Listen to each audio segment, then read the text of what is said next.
Bonjour à tous, c'est Lothar Killer qui vous parle donc pour une toute nouvelle vidéo construction aujourd'hui consacrée à un ensemble de jeux Lego Ninjago Legacy sorti en 2021. Il s'agira de la référence 11740, le Jay's Electromech, donc pour en français l'électro-robot de Jay, un modèle 4+, comme vous pouvez voir ici, donc forcément un peu plus adapté aux plus jeunes et donc à contenir justement 106 pièces et coûter la somme de 19,99 €. Donc on va construire ça à la cool, tranquillement, hein, pas de petit montage. Donc deux sachets, une pièce toute faite, qu'on va redécouvrir juste après, et même deux modes d'emploi. Ah oui, c'est vrai, effectivement, oui. Il divise les deux véhicules, parce qu'effectivement, dans ce set, il n'y aura pas que l'électro-robot, et mine de rien, eh bien, ce sera quand même un plus, ça. On va voir, enfin, bien sûr, c'est un plus qui est un véhicule en plus, mais vous allez voir, c'est assez intéressant pour une raison particulière. En attendant, je pense que ce qu'on va faire, c'est que déjà, on va commencer. Par contre, on va commencer. Il y a le 1, le 2. Moi, j'ai envie de dire quand même, l'électro-robot, c'est le plot principal. Donc, on va se regarder pour la fin. On va tricher un peu. On va d'abord commencer avec le numéro 2, au risque d'en faire peut-être rager certains derrière leur écran. Et on finira justement avec l'électro-robot. Voilà, à la cool. Donc, premier sachet.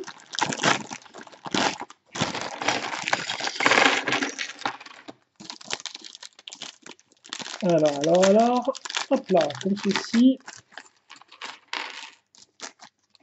Comme ça. Alors par contre, peut-être que au moins ce que je vais faire, c'est au moins prendre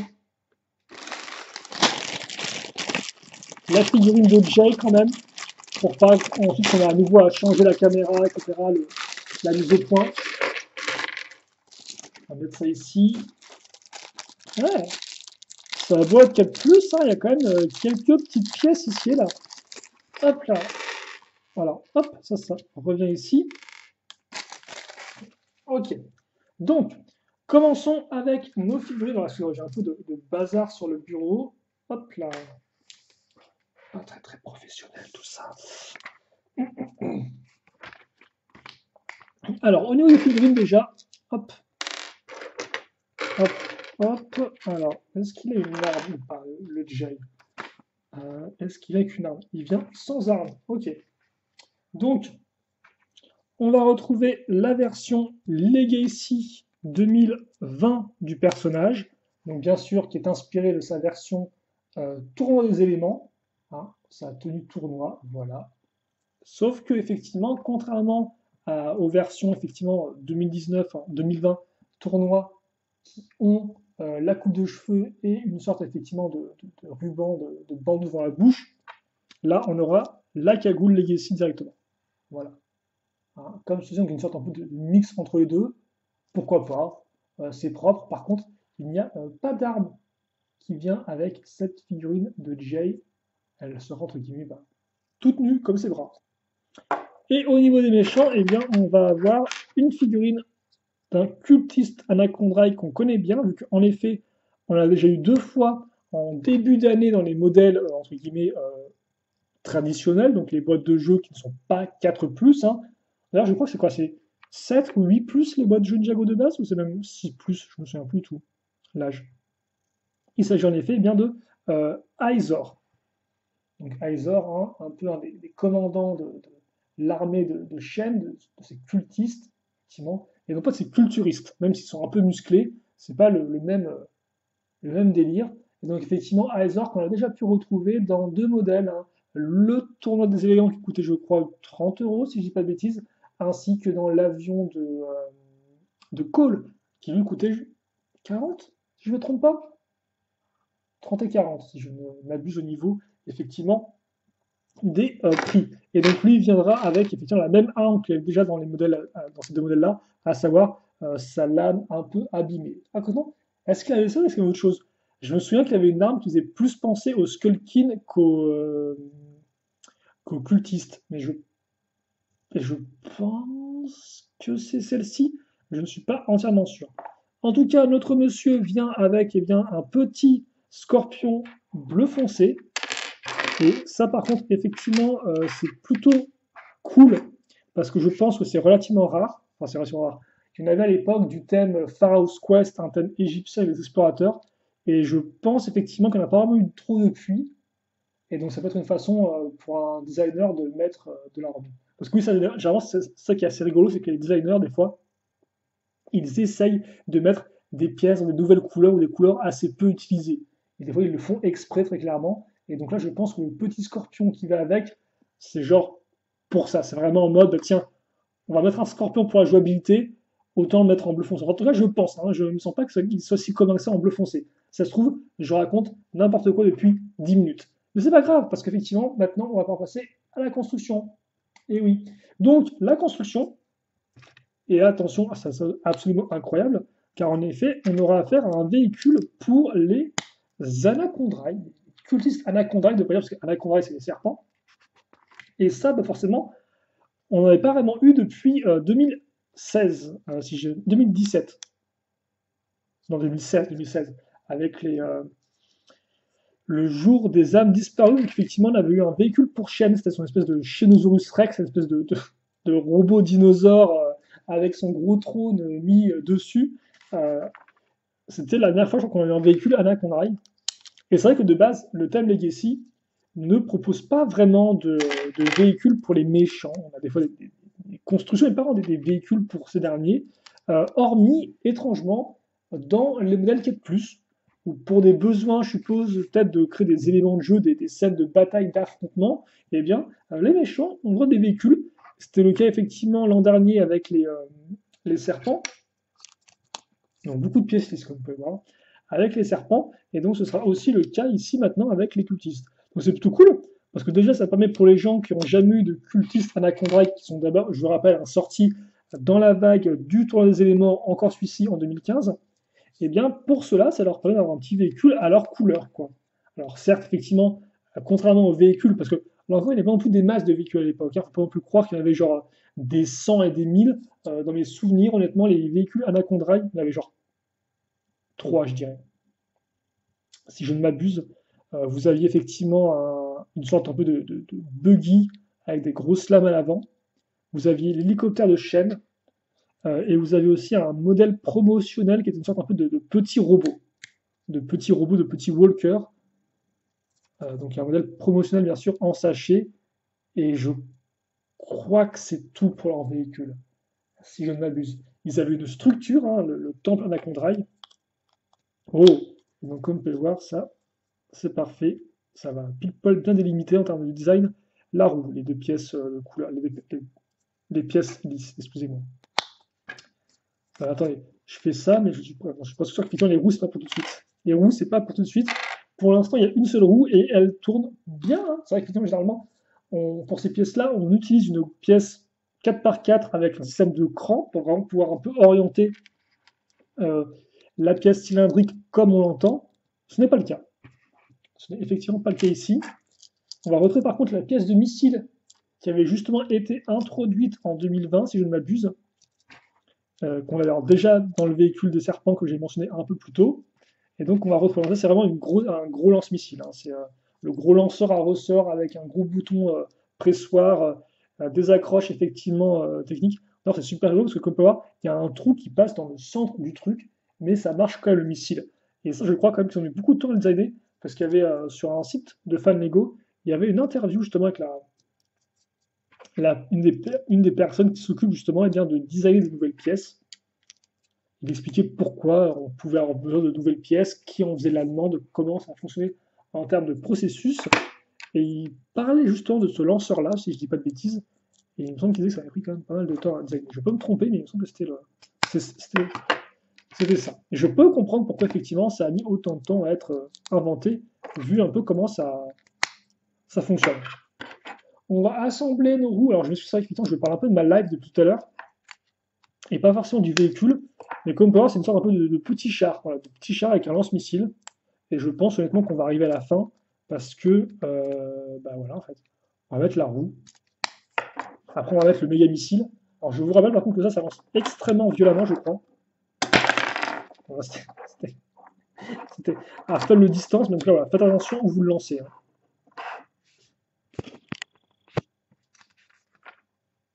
Pourtant, il me semble que Lego c'était un peu calmé sur les trucs à ressort de l'enfer, mais Parce qu'à une époque, il y avait Megablox, Megablox qui est un concurrent de Lego, hein, qui d'ailleurs reviennent en France. Pendant une époque, ils étaient plus vraiment trop allés en France, Megablox.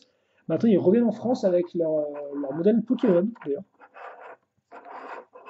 Et à l'époque, Megablox, il y avait aussi des lanceurs, mais qui lançaient à une vitesse hallucinante. En mode genre, waouh, c'est un vrai danger public. Donc voilà, en tout cas, ce petit véhicule pour Izor. Et donc, ouais, vous le mettez là-dessus, à ce niveau-là, et puis il peut lancer. Donc oui, forcément, c'est pas aussi détaillé, aussi bien que les véhicules qu'on avait à l'époque, mais il en reste qui reprend le schéma de couleur, et ça peut tout à fait créer effectivement un véhicule de plus pour ceux qui en avaient déjà à l'époque, histoire de faire une sorte de petite tourelle lance-missile.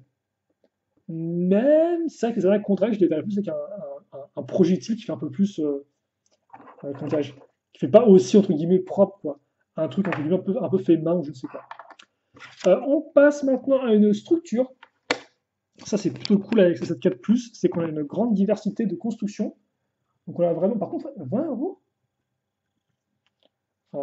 J'aurais pensé que ça aurait été peut-être 30.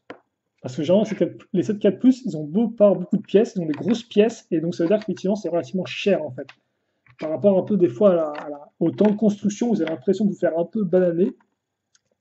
C'est peut-être probable, mais effectivement, je pense que le prix s'explique aussi du fait de la grande présence de grosses pièces, de gros moules, et aussi de pièces imprimées. Vu qu'il n'y a pas de sticker dans ces modèles-là. Après, c'est pas non plus comme s'il y avait une tonne de pièces imprimées, mais bon. Donc, le petit rocher tranquille, hein, avec la petite partie un peu couleur orange transparent, comme s'il y avait de la lave, je sais pas. Oh, et le petit symbole du dragon qui fait plaisir. Je ne sais plus où l'a trouvé pour la première fois celui-ci. Parce que je sais que là encore, on l'a déjà retrouvé dans des modèles 4+. Mais alors après, pour vous dire où il a trouvé pour la première fois, honnêtement, j'aurais peur de vous dire une bêtise. Et idem, hein, les plantes, on va les accrocher telles quelles, comme ceci, mais on ne va pas chercher à les maintenir plus que ça en place, hein. Par contre, l'arme est un peu triste. L'arme, elle est un peu triste, effectivement. C'est un saille. Voilà, ça s'appelle comme ça, un saille. Saille. Comme ceci. Bon, pas fou. Je ne sais pas s'il avait des. Non, il a pas de saille, déjà, il a un shuriken de base. Ok. Donc, voilà, en tout cas, pour cette partie de la construction, avec une petite pub rigolote à la fin de la pub.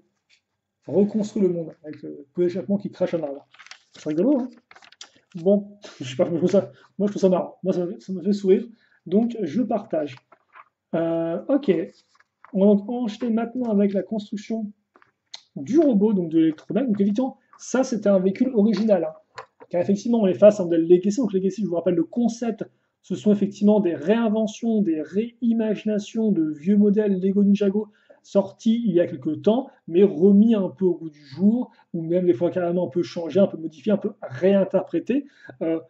Là, ce véhicule-là, il est complètement original, il ne s'inspire de rien du tout, ce qui forcément n'est pas le cas du l'électro-robot de Jay, qui lui, effectivement, est sorti donc en 2015. Et d'ailleurs, je vais peut-être pouvoir vous le montrer en commence la construction. Une araignée encore de couleur un peu marron beige. Assez intéressant. Donc j'ai encore une petite roche. Donc ouais, des petits insectes, alors c'est pas vraiment des insectes, mais des petits animaux. Et donc oui, de base, effectivement, l'électro-robot de Jay, c'est ça. Pour vous donner un ordre d'idée, il coûtait 15 euros, je crois, à l'époque, donc un peu moins cher que le nouveau modèle. 15 ou 25, non, je crois que c'était 15. Il y avait beaucoup de modèles pas trop chers à l'époque avec le tournoi des éléments. C'était vraiment cool comme bac, ça pour les petits modèles pas trop chers et plutôt bien remplis. Et donc voilà un peu à quoi ça ressemblait. Et vous avez donc un mécanisme effectivement d'ouverture des pales comme ceci, hein, voilà. Donc ça c'est effectivement l'électro-mech de Jay en 2015. Donc forcément, vous doutez bien que 4 plus oblige, hein, on va avoir des contraintes. Ce ne sera pas forcément le même délire, mais on peut toujours effectivement voir un peu à quoi ressemble ce nouveau modèle. Et là, tout de suite, effectivement, eh bien, la base, elle sera faite en une pièce, hein. Donc, la base de corps, comme on peut remarquer, c'est Maus. Je crois qu'il a été utilisé pour la première fois dans un 4 plus l'an dernier, en 2020, avec peut-être Mysterio, je crois, un 7-4 plus Lego Spider-Man, qui avait aussi alors qu'il y avait des chenilles pour les roues, je crois, des roues, et qui avait effectivement oui, plus des roues, je pense. C'était plus simple à assembler pour les enfants que des grosses chenilles. Donc, ouais, effectivement, des roues. et il avait ce buste-là. Et donc, hein, le buste, c'est une sacrée pièce, donc avec des gros trous et tout. Donc c'est vrai que la pièce me semble un peu énormissime, mais je pense honnêtement qu'elle peut être utilisée de façon assez ingénieuse, par exemple, pour faire des gros piliers ou des structures un peu mécaniques. Ça peut être assez intéressant. Et d'ailleurs, si vous faites un énorme véhicule, enfin, un très gros véhicule, forcément, il faut un peu le remplir, entre guillemets. Hein. Euh, ce genre de grosse pièce peut s'y prêter tout à fait. Même, vous pouvez la mettre comme ça, par exemple. La mettre comme ça, faire une sorte un peu de 4x4 pour Jai, je sais pas, et ça pourrait être l'avant du 4x4. C'est du Lego. C'est du Lego. Les possibilités sont infinies. Est-ce qu'elles sont vraiment infinies? Je sais pas. Mais j'ai envie de dire qu'il y a un très très grand nombre de possibilités. Et sûrement qu'on ne peut pas vraiment compter comme ça. Hop. Ouais, comment tu pourrais compter ça, effectivement, le nombre de possibilités? Alors, tu devrais multiplier le nombre de tenons de chaque pièce différente. Non, non, ce serait débile, je pense. Bref, donc on va pour l'instant ce qu'on fait, si on revient à nos moutons, c'est qu'on va vraiment remplir en fait eh bien, la base. Donc on met des pièces à clip à l'arrière, des pièces avec le trou ici. On va peut-être mettre à niveau, c'est ça? On va mettre à niveau avec une belle pièce bleu foncé, une belle pièce de plaque par rapport à ces deux modules 2x2. Et après on va revenir, on va reprendre sur un autre niveau avec ces pièces-là qui devraient logiquement nous servir à raccrocher les bras grâce à ce système effectivement de petites rotules et de connecteurs qu'on verra par la suite. Ensuite, on va en bleu foncé ces pièces, c'est toujours cool à voir. On va fixer, alors c'est comme ça visiblement, attendez, non, ouais, c'est comme ça. Oui, il y a deux façons de mettre la pièce en fait, la pièce imprimée, soit avec une seule pointe qui va vers le haut, soit avec deux pointes. Et là, visiblement, c'est le système de deux pointes qui l'emporte. Hein. Ça dépend juste comment vous allez accrocher là. Oh, oula, oula, lui, il n'est pas il est pas très centré l'imprimé là, il est parti un peu en vrille. Ça, par contre, c'est cool. C'est les pièces, effectivement, d'armure, un peu façon samouraï, de plaques d'armure, qui ont été introduites dans le thème du donjon de royaume de Shintaro, les donjons de Shintaro. Enfin, le maître de la montagne, c'est le nom de la saison, je crois. Et ouais, on avait un peu en noir, en gris foncé, etc.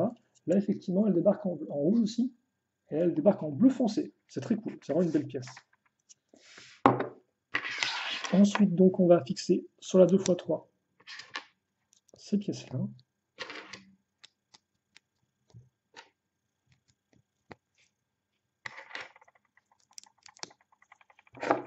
Et ça, on le fixe en dessous. Voilà. Donc c'est très simple. Ah, par contre, on a au moins un buste qui pivote. Je ne m'y attendais pas à ça. Généralement, les méca Ninjago ne font plus ça. Et pourtant, si, un buste qui pivote. N'est-ce pas incroyable? Ah, c'est déjà. Oh, c'est rigolo ça. Allez, la pièce de patte, donc ça c'est la pièce de jambe qui est toute faite, hein, avec des tenons sur les côtés. Elle a déjà l'accroche ici. Et d'ailleurs, ça, oui, ça ressemble à. Oui, c'est une accroche crantée en fait. Je pensais en fait que c'était à nous de mettre une sorte de. Ce serait à nous de mettre une pièce un peu comme ça, hein, mais en noir là-dedans. Non, en fait, déjà la barre qui est dedans. Mais de toute façon, parce que la barre, elle a des accroches crantées. Donc, pour pas partir dans tous les sens et pour être, entre guillemets, pour pouvoir se fixer à différents angles. Alors, par contre, l'intérieur, il est genre creux de chez creux. Hein, et c'est un 2x4 en guise de dimension pour les côtés. Donc, on enfonce bien à fond. Ah, c'est bien. Il y a une bonne friction. Là, au moins, celui-là, il va pas tomber. Hein, si vous savez, les robots Ninjago. Oula, petite jambe. Je suis le robot. Euh, vous savez comme moi, enfin, vous savez peut-être pas, mais c'est vrai que les méca Ninjago ont la fâcheuse tendance.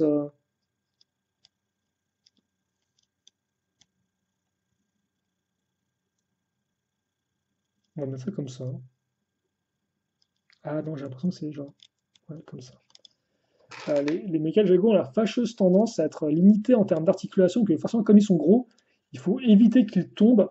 Et donc, leurs articulations sont coincées dans tous les sens, ou sont renforcées. Et là, je peux vous dire qu'honnêtement, il faut quand même bien y aller pour les tourner, quoi, en fait. Donc lui, il risque pas de tomber. Ah oui, d'accord. Surtout avec ces méga pieds. Alors, Par contre, c'est cool parce que le jaune, on n'avait pas vraiment dans le chemin de couleur de base. De toute façon, on en avait, mais genre sur deux écrous, quoi, enfin sur deux roues dentées, ça change un peu. Donc on prend ces pièces effectivement un peu de voiture, comme ceci, et on les fixe là. On met ça comme ceci. Ensuite,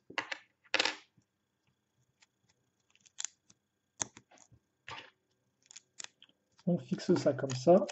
Alors c'est vrai que moi je suis un peu lent à monter, en plus je vous parle de tout et de rien. Je pense que ça, vous le montez assez rapidement de base, hein. Comme on peut le remarquer, il y a assez peu de pièces. Et je crois qu'en fait on vient de terminer là, de faire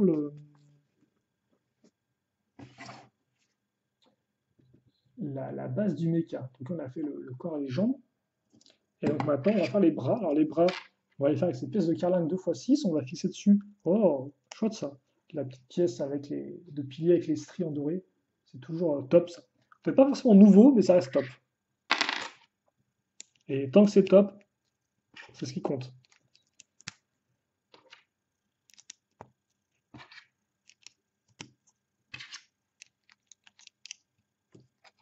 Ok, d'accord.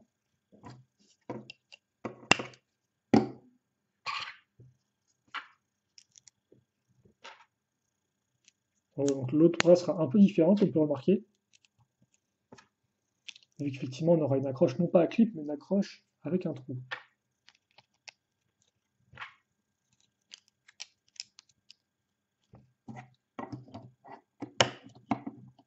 C'est vraiment là, le gros robot quoi. Gros robot. Alors par contre, ce qui me... Un truc que je ne comprends pas. Ah, oui. Par contre, il faut que je mette ça ici.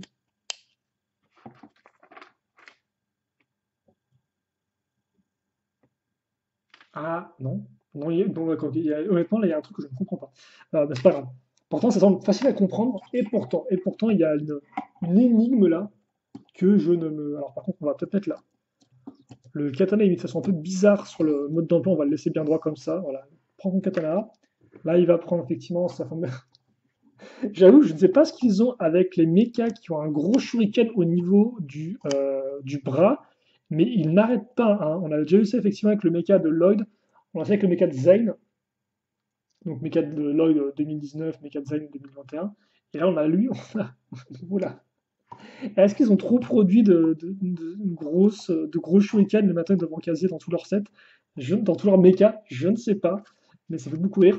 Et aussi, si on va l'accrocher, allez, hop, une pièce à clip à l'arrière, les pièces à clip elles vont venir accueillir ces pièces-là. Pour reprendre un peu le motif qu'on avait sur le modèle de base, bien évidemment. Il restera à la fin deux barres circulaires. Voilà, comme ceci. Hop là. Et donc, voilà notre robot. Et donc, effectivement, l'énigme, peut-être que vous avez vu aussi avec moi la même chose, c'est genre ça. Pourquoi là, ils ont pris une pièce avec un gros trou? Au début, j'étais en mode, ah, peut-être qu'ils vont mettre effectivement le shuriken à l'arrière. Mais en fait, non, parce que le shuriken, si tu fais ça, bah, il ne peut pas rentrer entièrement en fait. Et c'est pas comme s'il y avait une sorte d'arme pour remplacer le shuriken. Donc je ne comprends pas en fait. Je ne comprends pas pourquoi une grosse pièce ronde, enfin une pièce avec un trou. Au début j'étais en mode, bah, peut-être qu'effectivement c'est pour relier ça à une, une- une station ou autre. Non, il n'y a rien d'autre dans le set. Alors par contre, c'est Zayn se met debout, je crois, dans le modèle en fait. Ouais, ça me dit parce qu'il se met debout, mais genre il y a la profondeur, on pourrait presque là encore croire qu'en fait, tu es censé le mettre comme ça. Après, est-ce que tu peux le mettre comme ça, hein? Il est juste beaucoup plus dans son méca, quoi. Maintenant, en fait, tu le mets genre debout. Tu le mets genre debout, comment? Attendez. Ouais, tu mets debout en avant. Donc, il y a genre un espace derrière où il n'y a rien. Enfin, si, il tient, quoi. Enfin, ouais. Oui, je pense qu'effectivement, comme c'est avec la cagouille, il ne tient pas. Ok, alors, ok, je comprends. Je comprends. Voilà. Le méca. Donc, hop, niveau articulation, hein. Voilà.